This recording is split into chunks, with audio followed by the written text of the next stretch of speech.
ഇന്ന് രാവിലെയാണ് ഏതാണ്ട് 10 വയസ്സിൽ കൂടുതൽ പ്രായമുള്ള ഈ കുട്ടിക്കൊമ്പനെ ഇവിടെ ചെരിഞ്ഞ നിലയിൽ കണ്ടെത്തിയിരിക്കുന്നത്.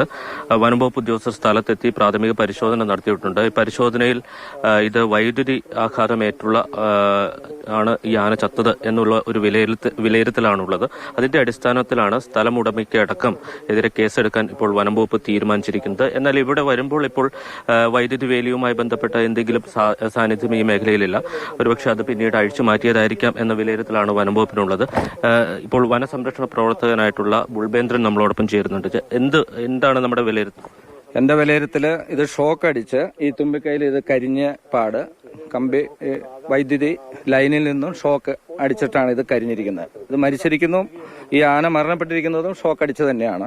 മാർച്ച് 4-ാം തീയതിയാണ് ഇതിന് സമീപത്ത് സ്വന്തം പുരയിടത്തിൽ ജോലി ചെയ്തിരുന്ന ഇന്ദിര എന്ന ഒരു വൃദ്ധ അവർ കാട്ടാന ആക്രമണത്തിൽ കൊല്ലപ്പെട്ടത്. അന്ന് മുതൽ നാട്ടുകാർ ഈ പ്രദേശത്ത് വന്യജീവികൾ എത്താതിരിക്കാൻ ഫെൻസിംഗ് സ്ഥാപിക്കണം എന്നതടക്കമുള്ള ആവശ്യങ്ങൾ മുന്നോട്ട് വച്ചിരുന്നു. അതുമായി ബന്ധപ്പെട്ട് ഫോറസ്റ്റ് സ്റ്റേഷന് മുന്നിൽ സമരം നടത്തുന്നതടക്കമുള്ള പ്രതിഷേധങ്ങളും ഇവിടെ നടപ്പിലായതാണ്. പക്ഷേ അത്തരമൊരു നടപടിയിലേക്ക് വനംവകുപ്പ് കടന്നില്ല എന്നുള്ളതാണ്. വന്യമൃഗങ്ങളെന്നും സ്ഥിരമായിട്ട് ഇവിടെ ഉള്ള ആനകളുടെ ശല്യമൊക്കെ സ്ഥിരമായിട്ടുള്ളതാണ്.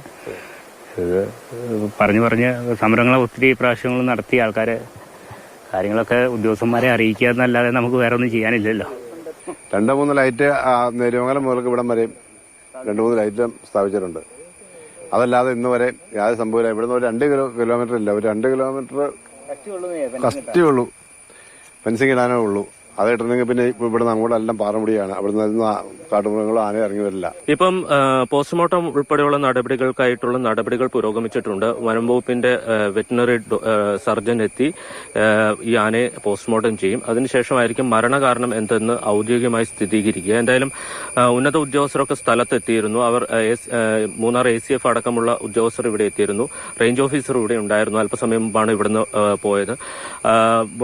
വനംവകുപ്പിന്റെ പ്രാഥമികമായിട്ടുള്ള വിലയിരുത്തൽ ഇലക്ട്രിക് ഷോക്കേറ്റ് ആണ് ആന ചെരിഞ്ഞത് എന്നുള്ളതാണ്. ഈ സ്ഥലത്തിന്റെ ഉടമയ്ക്കെതിരെ കേസെടുക്കാനാണ് തീരുമാനിച്ചിരിക്കുന്നത്. സ്വാഭാവികമായിട്ടും ഈ സ്ഥലം ഉടമയ്ക്കെതിരെ കേസെടുക്കുമ്പോൾ തീർച്ചയായിട്ടും അതുമായി ബന്ധപ്പെട്ട പ്രതിഷേധങ്ങൾക്കും സാധ്യതയുണ്ട് എന്നുള്ളതാണ്.